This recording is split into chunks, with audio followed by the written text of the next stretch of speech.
Number chapter का basic आप लोग का पहले बताने जा रहे हैं कि नहीं। सबसे पहले हम किसी चैप्टर स्टार्ट करने से पहले क्या करते हैं आप लोग का बेसिक बता देते हैं कि नहीं। तो सेम इसी तरह क्या करेंगे, तीसरा नंबर चैप्टर है तो इसको भी क्या करेंगे, बेसिक बताएंगे। और बेसिक पढ़ने से आप लोग क्या पूरा क्वेश्चन सॉल्व हो जाएगा, है कि नहीं। आने की यदि बेसिक पढ़ें तो पूरा चैप्टर मेरे से एंड हो जाएगा, थोड़ा सा भी नहीं बच जाए। सिर्फ क्या करेगा, यदि आगे पढ़ेंगे इसी चैप्टर का तो क्या होगा, सिर्फ आंसर लाना बच जाएगा। क्या बच जाएगा, आंसर लाना है। तो इसीलिए क्या करते हैं, पहले बेसिक बता लेते हैं होता है क्या है कि नहीं।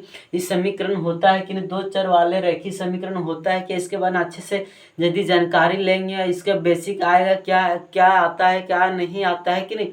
यदि जानकारी आप लोग ले लेते हैं तो पूरा बिल्कुल चैप्टर क्या होता है, एंड हो जाता है कि नहीं। तो क्या करते हैं हम, जैसे कि आप लोग देख रहे हैं कि दो चैप्टर अभी पढ़ा चुके हैं, उसमें क्या हुआ है कि सबसे पहले हम क्या करते हैं, बेसिक बताते हैं कि नहीं। और बेसिक बताकर देखते हैं कि बेसिक से ही लगाओ सारा का एक्सरसाइज बन जाता है क्वेश्चन। तो सेम उसी तरह क्या करेंगे, जो तीसरा नंबर चैप्टर है तो उसी को क्या करेंगे, सबसे पहले हम बेसिक आप लोग का बताएंगे, है कि नहीं। तो उसके बाद हम क्या करेंगे, एक्सरसाइज चालू करेंगे नेक्स्ट डे में, है कि नहीं। चलिए सबसे पहले हम लोग देख लेते हैं कि ठीक है, क्या देखते हैं कि होता चैप्टर में यदि नाम देखा जाए सारा चीज उसी में छुपा रहता है, सिर्फ समझना रह जाता है। क्या रहता है, समझना। चलिए हम लोग चैप्टर नाम से ही समझते हैं है क्या। जैसे कि हम क्या बताएं अभी कि चैप्टर में सारा चीज लिखा हुआ रहता है कि चलिए चैप्टर से पहले जानकारी ले लेते हैं। जैसे कि आप चैप्टर में देख रहे हैं कि यहाँ दो लिखा है, दो मतलब क्या आता है, दो, है कि नहीं। तो सबको जानते हैं दो लिखा है तो हम दो तो लिख देंगे। लिखने के कहने का मकसद क्या हुआ, आने की जो दो लिखे हैं, कोई व्यक्ति यदि हाँ दो व्यक्ति किसी को जाने का आदेश देते हैं, है कि नहीं। जैसे कि एक हम हो गए एक आप होंगे, कहीं जाने का आदेश मिलेगा बोल जाइए तो क्या करेंगे, हम खुद जाएंगे, है कि मेरा जरूरत पड़ेगा तो एक और किसी को ले लें, जैसे कि आपको ले लेंगे तो दो आदमी होगी ना जाने के लिए। तो दो उसी का आने की दो रहना चाहिए, क्या रहना चाहिए, मतलब हमें एक आदमी के एग्जाम्पल ये नहीं, इसमें क्या रहेगा XYZ आने की। जैसे कि हम चर का एग्जाम्पल पहले भी बता चुके हैं, क्या होता है ABCD के अक्षर में जो भी कुछ मिलता है उसको क्या बोलते हैं, चर वैल्यू। क्या बोलते हैं, चर वैल्यू। तो आने की एग्जाम्पल के रूप में क्या ले सकते हैं, XYZ ले सकते हैं कि नहीं। आने ABCD में सारा चीज, लेकिन ABCD में चर में क्या रहेगा, दो, कितना रहेगा, कम से कम दो रहेगा। समझ में आ रहा है कि नहीं, क्या क्यों दो यहाँ से। अब उसके बाद देखिए रेखी मतलब क्या होता है, घात। क्या बोलते हैं, इसको घात बोलते हैं कि नहीं। तो घात बोलते हैं, घात हम किसको बोलते हैं, आने की कोई संख्या के ऊपर जितना पावर रहता है कि उस सब क्या कहलाता है, घात। तो यहाँ देख रहे हैं कि 1 2 3 5 ये सब है कि नहीं। तो क्या कहलाया, घात। आने की जो हम लोग का समीकरण दिया जाएगा तो जो एक चर वैल्यू में कि कोई ना कोई मान रहेगा उसको क्या बोलते हैं, घात। तो पहला जो 1 मान रहता है उसको रैखिक बोलते हैं, दो रहता है आने की पहला रहता है उसको क्या बोलते हैं, रैखिक बोलते हैं, घात रहता है। दूसरा रहता है क्या बोलते हैं, द्वितीय घात बोलते हैं। जब तीसरा रहता है तृतीय घात बोलते हैं। आने की इस तरह क्या होता है, बढ़ते जाता है, क्या बढ़ते जाता है कि नहीं। तो से हम लोग को क्या मिलेगा, इस चैप्टर में घात देखने में मिलेगा, दो चर कम से कम मिलेगा, ठीक है, चार संख्या मिलेगा और दो कम से कम चर मिलेगा। उसके बाद घात देखने मिलेगा। उसके बाद देखिए योग मतलब क्या होता है, जोड़ना। क्या होता है, जोड़ना, है कि यानी जोड़। यानी कि हम लोग जब बनाएंगे इस चैप्टर में तो जोड़ हम लोग का देखने के लिए मिलेगा, अवश्य मिलेगा, है कि नहीं। तो यहाँ तक आप लोग का बिल्कुल समझ में आए तो ठीक है, हम आगे थोड़ा बढ़ते हैं। तो क्या करते हैं, थोड़ा आगे बढ़ते हैं, देखिएगा आगे कैसे होता है। यानी कि हम आगे यदि बढ़ने से पहले थोड़ा सा आप लोग एग्जाम्पल बता देते हैं। जैसे कि कोई भी एग्जाम्पल हम लेते हैं, क्या लेते हैं, ये x ठीक प्लस bx प्लस क्या लेते हैं c। अब ये BC का अर्थ आप लोग नहीं समझ जाइए कि क्या चर ले रहे हैं, हम क्या ले रहे हैं, संख्या ले रहे हैं। क्या ले रहे हैं, संख्या। आने की यदि हम इसको क्या बोलेंगे, चर। क्या बोलेंगे इसको, चर। यहाँ y हो जाएगा, क्या हो जाएगा, y। चलिए हम अभी मिलाते हैं आप लोग, कम से कम दो होना चाहिए, क्या होना चाहिए, चर। यहाँ XY है, दो चर है तो दो चर मिल गया, सबसे पहली बात, ठीक है। ठीक, उसके बाद रेखी होना चाहिए, कि मतलब घात होना चाहिए। तो इसमें भी 1 छुपा हुआ, इसमें भी 1, तो घात भी मिल गया। उसके बाद क्या होना, युग मतलब क्या, जोड़। आने की सिर्फ जोड़ ही नहीं रह सकता, इसमें जो साइन रहेगा प्लस माइनस में भी रह सकता है। क्या रह सकता है, प्लस माइनस में रह सकता है। चलिए यहाँ तक कंप्लीट हुआ, ठीक है। हम नेक्स्ट चलते हैं, क्या चलते हैं, नेक्स्ट एग्जाम्पल। जैसे कि आप लोग का क्वेश्चन लेके दिखाते हैं क्या होता है कि नहीं। सिर्फ यदि क्वेश्चन देखेंगे तो 7x प्लस ठीक 8y+7 लेते हैं। ठीक, यहाँ तक कंप्लीट हुआ। उसके बाद यदि नेक्स्ट हम यदि लेते हैं तो क्या लेते हैं, मान चलिए 12x, ठीक है, -2y+2 = 0। यानी कि यहाँ देख रहे हैं कि माइनस आ गया। सबसे पहले क्या बोले, कम से कम 2 आएगा, क्या आएगा, घात। तो यहाँ भी x है, यहाँ y है, फिर यहाँ भी x है, y है, 2 घात आ गया। उसके कम से कम क्या बोले थे, 2, तो 1 2 आ गया कि नहीं, 2 क्लियर हो गया। उसके बाद रेखी बोले थे, यानी कि पावर में क्या 1 1 है। यहाँ तक कंप्लीट हुआ। योग मतलब क्या, जोड़ घटाव रहेगा, तो जोड़ भी है, घटाव भी है, सिर्फ घटाव भी रह सकता है कि नहीं। ठीक, कंप्लीट हुआ यहाँ तक। चलिए आगे थोड़ा बढ़ते हैं, जरा से भी आगे बढ़ते हैं। यदि हम इसको आगे बढ़ते हैं तो इसको ये नाम से दिया जाता था कि नहीं, इसको बी नाम से, इसको ये नाम से, इसको भी ये नाम से दिया जाता है, इसको बी नाम से, इसको सी नाम से। यहाँ तक क्लियर हुआ। लेकिन यदि सेम मिल जाए तो फिर पहचानेंगे कैसे, नहीं पहचानने के लिए सिर्फ एक ट्रिक है। क्या ट्रिक है, पहले वाले को सभी को एक एक नाम दीजिए, 1 1 से इंडिकेट कर दीजिए, और नीचे वाले को 2 2 से इंडिकेट कर दीजिए। चलिए हम इसको क्या बोलेंगे, ये 1 बोलेंगे, ठीक, इसको क्या बोलेंगे, B1, इसको क्या बोलेंगे, C1, क्या बोलेंगे, C1, इसको क्या बोलेंगे, ये 2 बोलेंगे, इसको क्या बोलेंगे, B2 बोलेंगे, इसको C2। क्यों बोले, इसको पहचानने के लिए नाम दे रहे हैं। क्या दे रहे हैं, इसको पहचानने के लिए। जैसे कि हम लेते हैं नेक्स्ट एग्जांपल, बोलेगा कि ये 1 बराबर, यहाँ कितना लिखा 7, तो 7 आ जाएगा, ठीक है। उसके बाद B1 बराबर, यहाँ पर संख्या क्या है, यहाँ 8 है, तो 8 हो गया, ठीक है।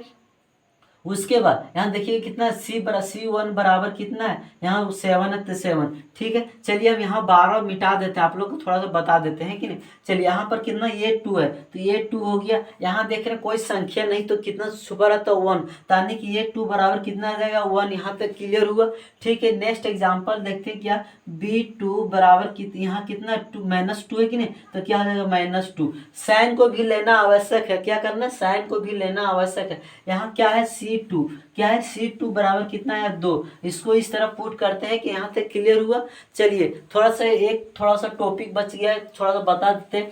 जैसे कि हम लोग क्या करते हैं, आप लोग का समीकरण यदि बनाएंगे तो पहला नियम क्या होगा, रेखी समीकरण बताए। रेखी मतलब क्या होता है, लाइन खींच के, यानी कि ग्राफी विधि से क्या कीजिए, अब बनाइए। तो ग्राफी विधि में भी बहुत तरीके से आ सकते हैं कि नहीं। जो मिलेगा आपस में, रेखी रेखा जो खींचेंगे आपस मिलेंगे तो उसको क्या बोलेंगे, जो आपस में नहीं मिलेगा उसको क्या बोलेंगे, जो आपस में एक ही लाइन पर मिलेगा है कि, तो उसको क्या बोलेंगे। और क्या करेंगे, इसको अच्छे से ध्यान दीजिएगा, तभी नहीं समझ में आएगा। और क्या ग्राफी में बनाइएगा तो उसमें क्या होता है, लिखना पड़ता है, ठीक है। चलिए हम आप लोग का बताते हैं। जैसे कि सबसे पहले हम मान के चलिए, यदि हम मेरा रेखा इस तरह कट हो रहा आपस में, तो इस बिंदु को यदि टच कर रहा आपस में, तो इस बिंदु को क्या बोलते हैं, प्रतिच्छेद। क्या बोलते हैं, प्रतिच्छेद, ठीक है। यहाँ तक क्लियर हुआ। तो क्या मेरा ये सब एरो है कि नहीं, यहाँ तक क्लियर हुआ, ठीक है। उसके बाद नेक्स्ट देखते हैं कि रेखे में कितना, एक और आता है, क्या आता है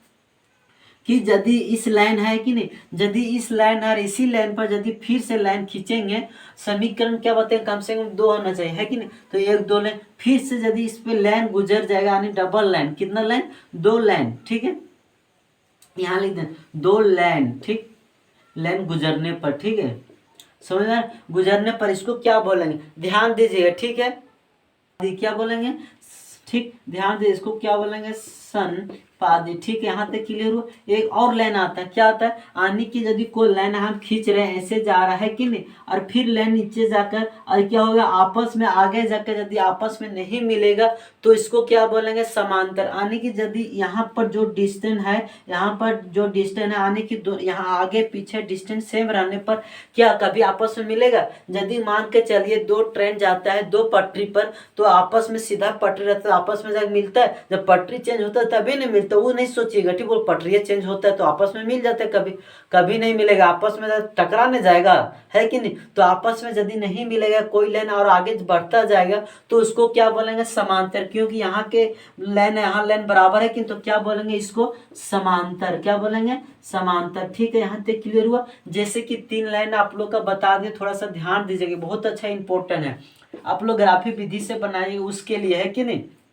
चलिए यदि अब अगला नियम से बनाएंगे तो क्या कितने नियम होता है,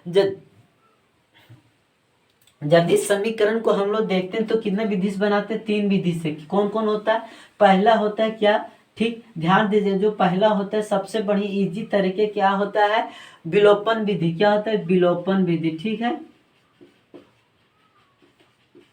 विलोपन विधि। ठीक है, यहाँ तक क्लियर हुआ। और जो दूसरा होता है क्या होता है, प्रतिस्थापन। क्या होता है, प्रति ठीक,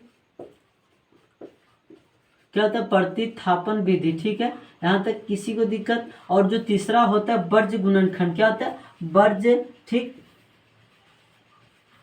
वर्ज गुणनखंड। क्या होता है, गुणनखंड विधि होता है। ठीक है, जैसे कि आप लोग का बता चुके हैं क्या होता है, क्या आने की यदि समीकरण यदि इस तरह यदि दिया रहेगा और बोलेगा वर्ज गुणनखंड विधि, तो ठीक है, तो इसको ए बी सी मान निकालना आवश्यक है, तभी क्या होगा, वर्ज गुणनखंड विधि बनेगा। समझ में आ रहा है कि नहीं, यहाँ तक क्लियर हुआ। यदि विलोपन या प्रतिस्थापन बोल जाएगा तो इसका नियम है क्या, यदि इसी को हम लोग बनाएंगे, क्या बनाएंगे, विलोपन या प्रतिस्थापन विधि से, तो क्या हो जाएगा, इसी को यदि यहाँ देख रहे हैं क्या लिखा है, 7x प्लस कितना 8y प्लस कितना 7 बराबर 0 है। फिर यहाँ कितना देख रहे हैं, x माइनस 2y, ठीक, प्लस कितना है 2 बराबर 0। यदि हम क्या करेंगे, ये दोनों विधि से यदि हम बनाएंगे इस क्वेश्चन को, तो सबसे पहले हम लोग क्या करेंगे कि सिर्फ एक्स वाई को क्या करना, बराबर के साइड रहने देना, बाकी सारा संख्या को क्या करना है, उस साइड ले जाना, बराबर उस साइड। चलिए हम लिखते हैं, यहाँ देख रहे हैं 7x प्लस 8y है कि नहीं, बराबर, इधर प्लस में तो उधर जाके क्या आ जाएगा, माइनस में आ जाएगा। ठीक है, उसके बाद यदि फिर क्या x माइनस 2y बराबर हो जाएगा कि नहीं। अब देख रहे हैं यहाँ प्लस में तो उधर गया तो माइनस में, तो यहाँ इसको क्या बोलेंगे, समीकरण 1, इसको क्या बोलेंगे, समीकरण 2। अब क्या करेंगे, ये दोनों विधि से बनाएंगे, यहाँ पर x का मान निकालेंगे एक बार फिर y का मान निकालेंगे। तो x का अब यदि पहले मान निकालते हैं तो क्या करना पड़ेगा कि आप लोग का x का मान निकाल कर क्या करना पड़ेगा, y के मान समीकरण दूसरा में पुट करना पड़ेगा, तो क्या आ जाएगा, y का मान आ जाएगा। यदि y का पहले मान निकालते हैं तो आप लोग क्या किसी भी समीकरण से x से निकालिएगा y का मान, उसके बाद क्या होता है, y का मान पुट कर दे दूसरे समीकरण में, तो वहाँ से x का मान, यानी किसी भी x या y का मान कोई भी मान लेने पर क्या आ जाएगा, वहाँ से आंसर आ जाएगा, है कि नहीं। और क्या हुआ, बेसिक यहीं इंड हुआ, रही चैप्टर इंड होता है। समझ में आता है कि नहीं, चैप्टर इंड मतलब कि बेसिक इंड तो चैप्टर भी इंड। समझ में आ रहा है कि क्यों हम बता रहे हैं सो, क्योंकि जितना सारा हम लोग का इसमें एक्सरसाइज पढ़ेंगे सारा इसी से लगा, थोड़ा सा भी इससे डिफरेंट नहीं है कि नहीं। तो चलते हैं हम लोग ही वीडियो को इंड करते हैं। और जो हमारे चैनल पर नए हैं, हमारे चैनल को सब्सक्राइब करें और बेल आइकन दबाना ना भूलें। जी हाँ दोस्तों, थैंक यू सो मच।